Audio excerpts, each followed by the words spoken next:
Hilchos Kiddush Hachodesh Perek Shlishi, the laws of sanctifying the new month, chapter 3. We continue to discuss the special laws that are relevant to the witnesses that are testifying about seeing the new month. And we're going to start talking a little bit about how Rosh Chodesh used to actually be set up in practicality. Says the Rambam, Halacha Aleph, Eidim Shero Es HaChodesh, witnesses who saw the new moon. Im Haya Beinehem Uvein Makim Sheyesh Bei Bezdin. If between where they live and the place of the high court there is Mahalach Laila Vayoyim Oy Pachis, the time it takes to walk a night and a day or less, Hoilchinu Me'idin, they should go and they should provide their testimony. So Yerushalayim was typically where the testimony was accepted. So we have arrows going all the way around Israel. I don't know exactly how far in those days you were able to walk in a day, but a day's distance, a day's walk away from Jerusalem, you should go to Jerusalem and testify in the high court. But if you know that from where you are till where the court is more than a day's walk, lo yelchu, then you shouldn't even bother going. Because the testimony that you provide after the 30th day already passes, which is the day which could become Rosh Chodesh, it's not going to help. Because after the sun sets on day 30, that month has already been declared full. It's a 30-day month. And Rosh Chodesh is the next day. So what's it going to help that you're going to come and talk about the moon that you saw 2 nights ago? Now, the truth is, we're going to see in the end of the chapter that sometimes it could help. Sometimes, if the court was forced, they would have to undo their declaration of Rosh Chodesh. But ideally, once the month was declared full and Rosh Chodesh was declared the next day, we don't reverse that decision. And therefore, the Rambam says you shouldn't even bother going. Beis, Eidim Shero Es HaChodesh, if witnesses saw the new moon, they should take the walk to the court, even if it's Friday night, Shabbat. Usually you don't walk outside the Tchum. We had a whole thing on that in the laws of Shabbat. Outside of a city, you can't walk a certain amount, and you also can't carry certain things on Shabbos. But here you should go. Shenemar, because it says, Asher tikru oisam b'moyadam. This is the verse in the Torah which we actually recite every holiday as the Kiddush. Eile moadei Hashem mikrei kodesh. These are the holidays of God, the days of Holy Assembly. Asher tikru oisam b'moyadam, which you should call out in the proper time. The Rambam says, V'chol mokem shenemar moyed doiches haShabbos. Anytime the Torah employs the term moed, set time, it means override the Shabbos. For example, the daily sacrifice, the Korban Tamid, we say in the paragraph which we say every day in Shacharit, Tishmeru lahakriv li b'moado. And the Talmud says, b'moado afilu b'Shabbat. Therefore, you bring the sacrifices every day, even on Shabbat. Another example is the Korban Pesach. It says, V'yasu b'nei Yisrael ta Pesach b'moado. You make the Passover sacrifice in its time, which means that even if Erev Pesach falls on Shabbat, you bring the sacrifice on Shabbat. So here too, since the Torah says you have to make the calendar in the proper time, so we learn from this that we should even declare Rosh Chodesh on Shabbat. And so if you see the new moon on Friday night, take the walk, go to Jerusalem. However, says the Rambam, lefichach, therefore, nowadays, ein mechalalin ela al Rosh Chodesh Nisan v'al Rosh Chodesh Tishrei bilvat. Nowadays means right after the temple was destroyed, when they were still doing the calendar based on witnesses' testimony, you should only desecrate the Shabbos if it's the month of Nisan or the month of Tishrei.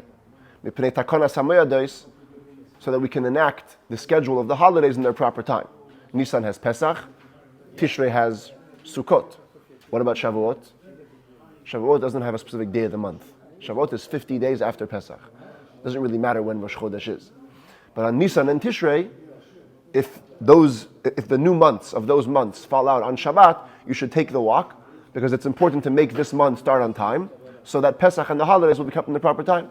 Ubizman shebeis hamikdash kayam, in the times of the Holy Temple, mechalalin al kulam.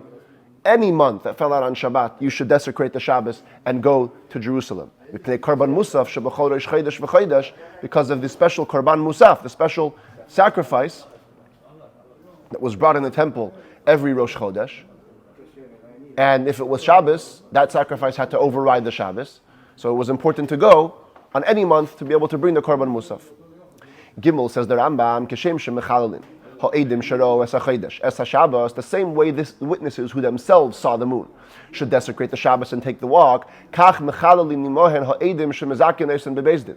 So too, remember yesterday we learned that if the Beit Din didn't know who these people were, they had to bring along with them other people who could vouch for them.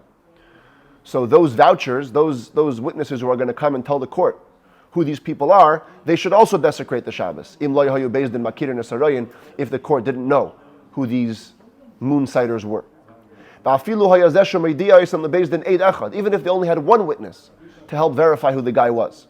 He should go with them and desecrate the Shabbos out of doubt. Maybe somebody else will be there who will know these guys and could combine with him, and so better take the risk, because we're talking about a biblical type of testimony. We're making the new month, it's important. Says the Rambam, you know how far this goes? If the witness who saw the new moon on Friday night was sick, we could even put him on a donkey, we could even carry him in a bed, if that's what's necessary. And some of the commentaries explain this to mean you can carry him all the way to Jerusalem on a bed. If they know they have an ambush on the way, the witnesses who are taking him on the bed, or if they're just walking, they can take weapons. The Talmud says that there were certain Tziddukim, certain Sadducees who didn't like. They would try to get in the way of the Jewish calendar, so they would ambush the witnesses who were on their way to Jerusalem just to disturb them. That's what the Rambam is referring to. If you have an ambush, take weapons to fight them off. If it's a far trip, you're going to have breakfast in the morning, take with you some breakfast. All the other laws of Shabbos don't matter in this case. Carry, take weapons, ride an animal, doesn't matter. Get to Jerusalem to provide the testimony for the new month. Even if the moon was big and everybody saw it, they shouldn't say, you know what, why should we desecrate the Shabbos? The same way we saw the moon, others for sure also saw the moon. We don't have to desecrate the Shabbos just for that. There's going to be 100 other people that are going to come. No, says the Rambam, anybody who sees the new moon and is fitting to give testimony, and between where he is and between the court's place of adjudication is less than a day, a night and a day. Mitzvah alav, it's a night and a day or less. Mitzvah alav lechalal Shabbos v'leil lechol lahayid. It's a mitzvah upon him to desecrate the Shabbos and to go and give testimony, because the calendar is at stake and everybody has to participate. Says the Rambam halacha, hey, barishaina, in the beginning, hayu mekablin eidos hachodesh b'chol yom shloshim. The court used to sit and accept testimony all of day 30. Remember, the night of the 30th day is the ideal night to sight the moon, and the next day the court would sit and wait for testimony for somebody to declare this day Rosh Chodesh. But what happened? Pam achas, one time, nishtahu ha'edim milavoi ad bein arbaim. The witnesses delayed in coming till the afternoon. And there was a big discussion.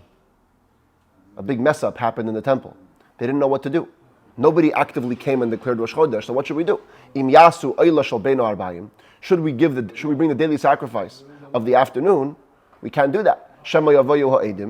Because maybe the witnesses are going to come and declare this day Rosh Chodesh, and we're going to have to bring the special musaf, the special sacrifice of Rosh Chodesh. But you can't do that after you bring the daily sacrifice of the afternoon. It's impossible to sacrifice the musaf of any day after the korban tamid, the daily afternoon sacrifice. We say every day in davening, in the morning prayers, in korbanot, before hodu, we say, Aleha hashlem kol korbanot kulam. On it, on the daily afternoon sacrifices, that's what we finished the daily service with. After that, there was nothing else to be brought.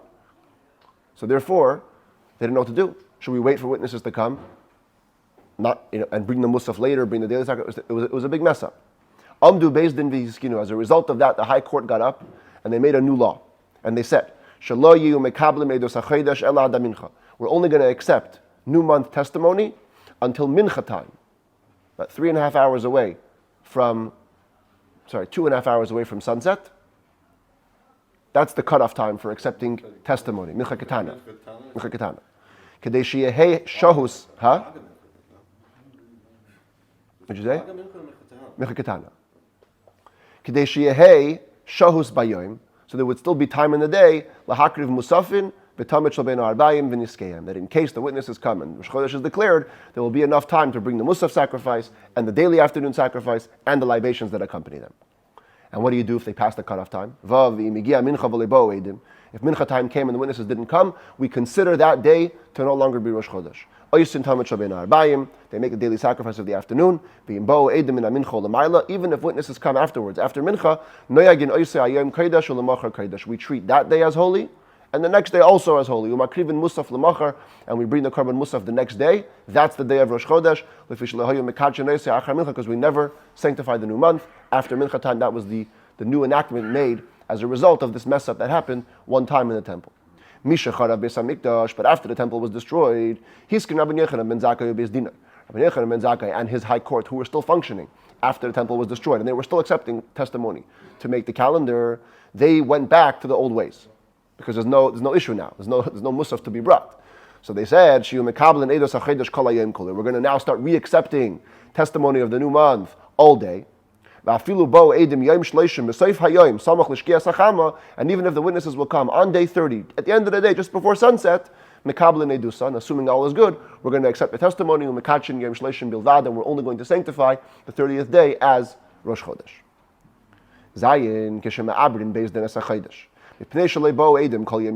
Anytime the high court would declare a full month, in other words, the month was now 30 days, because the witnesses didn't come all day 30.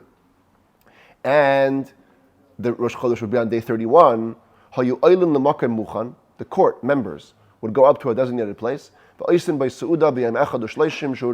make a feast, a meal, on day 31, which is Rosh Chodesh, in that case, because day 30 was part of the last month, 31 was Rosh Chodesh. They wouldn't go up at night, ella baneshef, in the twilight zone, but not the twilight zone in the evening. Twilight zone in the morning, after dawn, before sunrise. No less than 10 people could ascend to this meal. And they would only ascend if they had grain-based bread and legumes. It was a proper meal. So they would eat during this meal, even though it's in the morning before davening and all that kind of stuff. They would eat. This is the reference of the mitzvah meal of the pregnant month. That's said anywhere. Anywhere in the Talmud you come across this term. Seudat mitzvah of Ibor HaChodesh, that's what it is. Whenever a month was 30 days, the court would go up, have a fancy meal to celebrate the new month. By the way, this is the source, one of the sources for today, having an extra meal on Rosh Chodesh. Because, look, we don't do it before sunrise. But we still like to have a meal to eat extra on the new month. Ches Barishaina, another thing that changed over time. In the beginning, when the high court used to themselves sanctify the new month, there was no WhatsApp. So how'd you get the word out? They used to have appointed people who would lift up torches of fire at the tops of the mountains. So all the far cities would also find out when Rosh Chodesh is, and there was a whole chain. It seems like in the Talmud. One guy would light up, and then the next guy would light up, and then it would be a whole chain. You would see each other, and then everybody would know when Rosh Chodesh is. But then some of the Kuthians, the movement who was against the rabbis, were trying to get in the way of the calendar. They would disturb the system. They would purposely pick up torches on the wrong nights just to mislead the people. That's when the High Court enacted that they're going to have messengers actually in person go out and deliver the message, notify the people when Rosh Chodesh is. Now these agents, these emissaries, they were not allowed to desecrate holidays or Yom Kippur.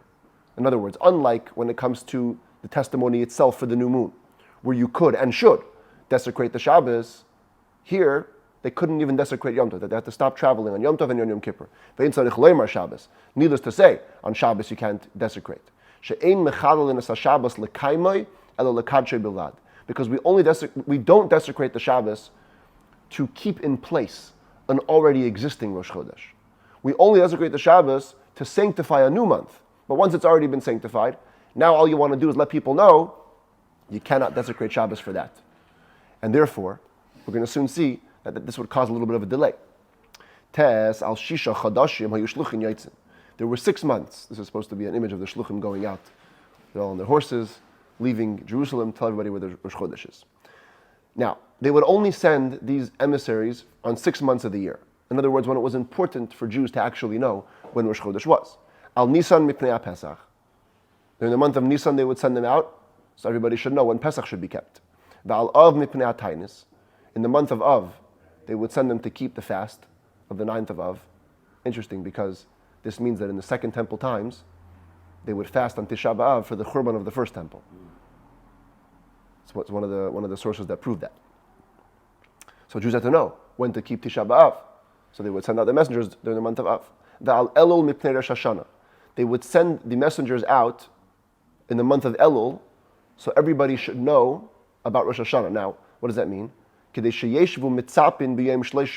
Jews should sit in anticipation on the 30th day of the month of Elul, which could potentially be Rosh Hashanah, because there is no way to get the word out of when Rosh Hashanah is. It's a holiday itself. So they would have to know a month before when was Rosh Chodesh Elul, so that 30 days later they would keep a doubtful Rosh Hashanah. And on that 30th day, if somehow they managed to find out that the High Court made that day holy, they would keep one day Rosh Hashanah, only that day was holy. And if they wouldn't find out, at least they would know to keep it out of doubt. They would keep 2 days holy, 2 days Rosh Hashanah, day 30 and day 31, till the emissaries who were coming out in the month of Tishrei would come and notify them retroactively when was Rosh Hashanah. They would go out in the month of Tishrei, so all the holidays can be enacted in the proper time. Sukkot, Shmini Atzeret, etc. The emissaries would go out in the month of Kislev, so we would know when to keep the holiday of Chanukah. They would go out in the month of Adar to know when Purim is. In the time of the temple, they would go out also for the month of Iyar, to know when to keep the small Pesach, or what we call today Pesach Sheni, the second Pesach for those who missed the chance to bring the sacrifice on the first Pesach. But all the other months, Cheshvan, nothing happens in Cheshvan. So who really cares when Rosh Chodesh was made? Nothing in the month matters necessarily. So they wouldn't bother sending out the agents or the emissaries, only in times when it mattered.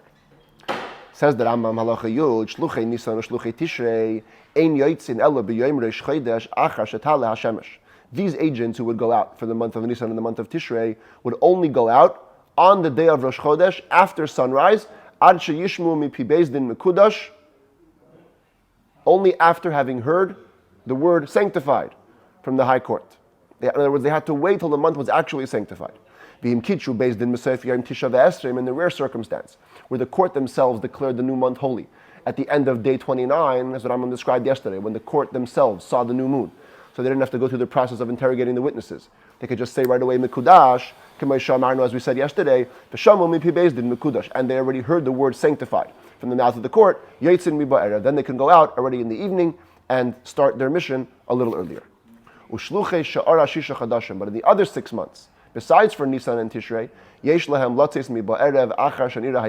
don't have to wait for the court to say sanctified. They can go out right away as soon as the moon is sighted. Even though not yet, nobody yet said new month is holy. Once the new moon was sighted, they can go out, because you can assume that tomorrow, the next day, the High Court will for sure sanctify the new month. Yud Aleph. Here we introduce the concept of keeping 2 days holiday.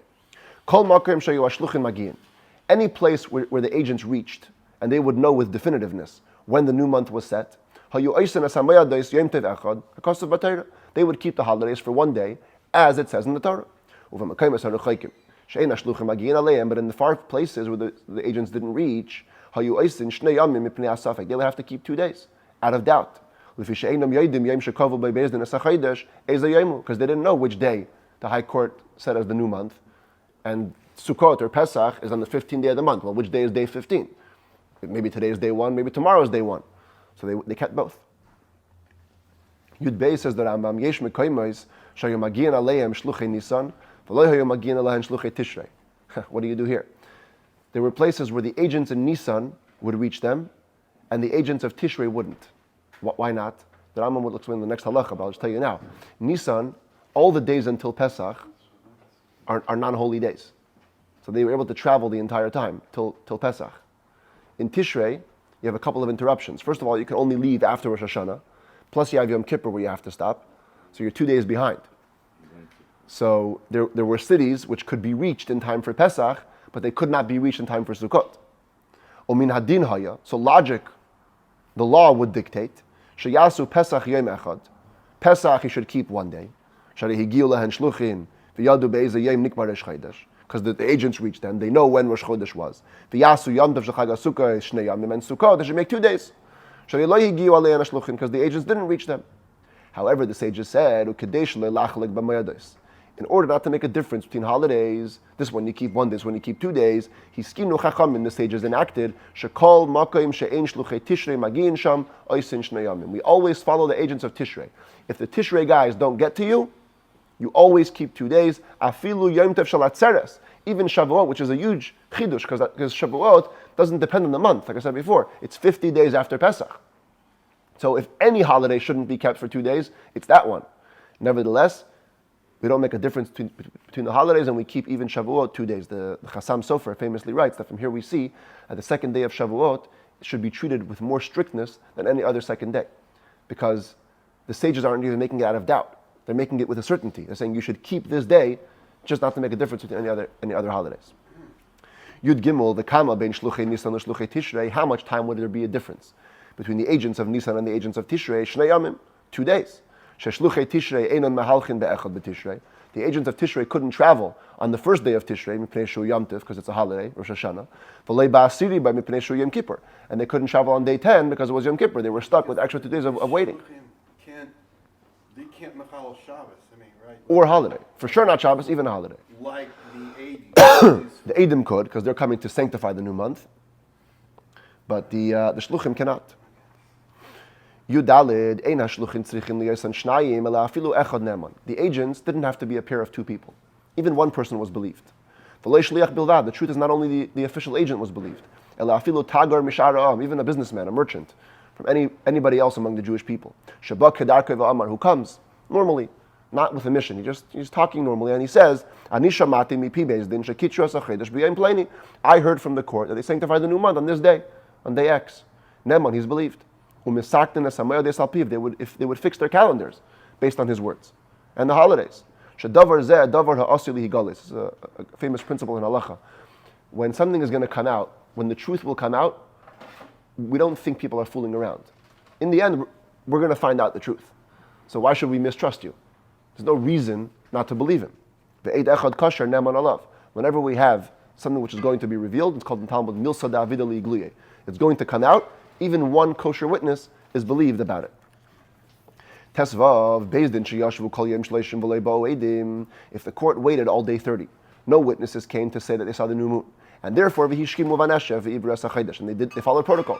They got up in the morning, they made the meal, they declared the month full, 30-day month, as we've already explained in this chapter. The achar arba chamisha yamim, and after 4 or 5 days into the next month, Bo Eidim Rechakim, far witnesses came, and they're saying retroactively, when we saw the moon 5 days ago, on the night of the 30th, the last month should have been declared Rosh Chodesh on time.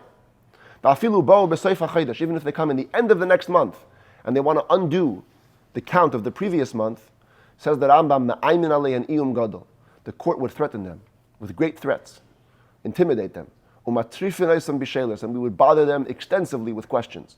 And overload them with non-essential checkings, non-essential questions. And we would be super precise about their testimony. And they would do all their effort not to sanctify this month in the proper time, since its name had already gone out as a full month. You don't want to undo it if you don't have to. Now the Rambam in the beginning of the chapter said, anyway, if you live a far distance, don't come, because your testimony is not going to help. This is what he meant. He meant it's not going to help because they're going to threaten you and they're going to make it not work. But what if they stand up to the test? So what if the witnesses, they pass? All their testimony is aligned. The witnesses are kosher people, they're well known, they're understanding people. And the witness and the testimony was cross-examined properly. So we do undo it. We sanctify the new month. We return and we recount the month starting from day 30. Since the moon was sighted in the proper time. And we tested them there, it's all true. However, 17, if the court, for whatever reason, they understood, they knew, for their reasons, they had to leave this month, a full month, as it was before these witnesses came, manichin. They have the authority to say, you know what, forget about it. We're leaving the month as we want it. V'zeu she'amru. This is the meaning of the statement in the Talmud. The court could impregnate. They could make a month full when it's necessary. Says the Rambam, there is a great sage who argues on this. And he says, never could the court make a month just full just because they needed to. If witnesses come, we sanctify it. Not only do we sanctify it, we don't even intimidate. This sage says that the whole last two halachot aren't true. If witnesses come later on in the month and they want to undo the Beit Din's declaration, if you just check them out, and if they're in alignment, good. Sanctify the month. Says the Rambam now, halacha yudches, Yero Eli, it seems to me, the Rambam rules now on the issue. She'ein machlekas hachachamim medavar zeh, the whole argument among the sages in this matter is only ela bishara chadashim chutz min Nisan v'Tishrei, is only on the rest of the year, excluding Nisan, Tishrei, the important months. Oy be'edei Nisan v'Tishrei shabo achar sha'avru haragolim, or if it is the month of Nisan or Tishrei, but it's after the holiday already passed. Shekvar nasa mashanasa v'avar zman hakarbonos zman Maimonides. All that was done was already done. The time of the sacrifice was already passed, and the holiday already passed. That's when some opinions say, threaten the witnesses, don't undo it, so we don't undo everything we did in the wrong time. But if the witnesses come in the month of Nisan or the month of Tishrei, before halfway through the month, everybody would agree, said the Rambam, we should accept the testimony and not threaten them. Like, why not? There's a biblical holiday at stake. Let's take their word seriously. We're not going to threaten witnesses who are saying they saw the new month in the right time just to make it full if there's no reason to. On the other hand, says the Rambam, Malacha Yutes, all sages will agree that there are times when we for sure intimidate the witnesses, but intimidate in a positive way. If we have a pair of witnesses who are about to make the new month work, and then somebody comes and contradicts them, the testimony is messed up, and it seems like if we keep this dispute going, the testimony is not going to be upheld, and the month will be declared full. Some texts have an extra word here, ugnai, but it doesn't really make sense. Ugnai. But we're going to delete the word ugnai. It just seems like it's going to not be upheld. Then we threaten those contradictory witnesses so that the testimony will be upheld and the holiday, the new month will be sanctified in its proper time. Because we do want to keep, as much as we can, new months in the right time.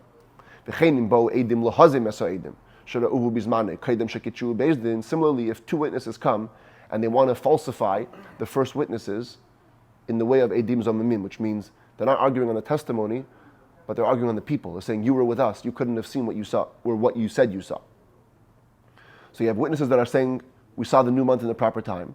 The court is about to declare mikudash. Before they do so, these two guys roll in to falsify the first witnesses. The court would threaten, would intimidate those two falsifiers, and make sure the falsification would not take place, so that the new month could be sanctified in its proper time, because again, we'd rather keep a Rosh Chodesh, a new month, to be sanctified in the right time.